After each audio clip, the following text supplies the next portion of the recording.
आज हम इस वीडियो में उत्तर पढ़ाने जा रहे हैं संस्कृत में। तो सबसे पहले जानना होता है और इसको शॉर्ट ट्रिक में हम आपको बता रहे हैं। तो देखिए, पहला आता है कि उपसर्ग क्या है। तो उपसर्ग का मतलब होता है, कहता है कि वैसा शब्द जो किसी शब्द से पहले से जोड़ते हैं, यानी कोई भी शब्द हो।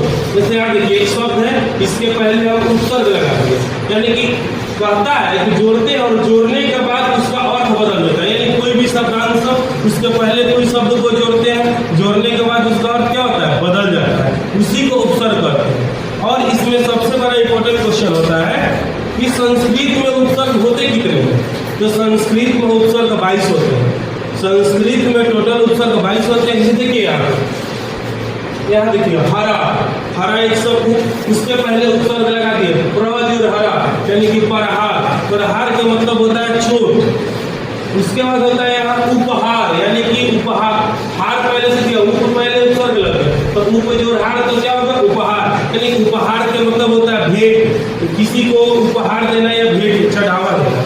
जैसे यहाँ संस्कृत में कुल 22 उपसर्ग होते हैं।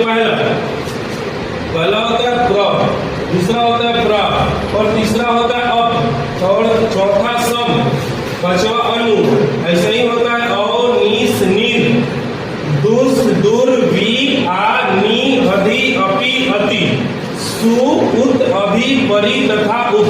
अगर ये 22 उपसर्ग आपको याद रहेगा, अगर ये 22 उपसर्ग आपको याद रहेगा तो आपको उपसर्ग का क्वेश्चन एक भी एग्जाम में फंसेगा नहीं, ये मेरा गारंटी है। ओके, देखिए इस प्रकार आपका क्वेश्चन पूछेगा। आपको बताए थे कि आदि के शब्द है, उससे आगे उपसर्ग जुटा हुआ प्रज और हार, तो पर हार यानी होता है मार चोट। फिर होता है प्राज और जयति, यानी कि पराजयते, यानी कि पराजित करना। फिर होता है अपजोर करोति, अपकरोति, यानी किसी को बुराई करता है। संभवति, समजोर भवति, यानी संभव होता है। तो एग्जाम में क्वेश्चन आपको इस प्रकार से पूछेगा। ये आपका क्वेश्चन एग्जाम में पूछेगा, वीवीआई क्वेश्चन है और दूसरा वाई क्वेश्चन है। जैसे क्वेश्चन में दिया उपसर्ग आपको बताया कि 22 उपसर्ग होते हैं, तो उसी 22 उपसर्ग में आपका क्वेश्चन देगा। जैसे देखिए आप देखिए, प्र उपसर्ग से निम्न में से कौन सा शब्द बनता है।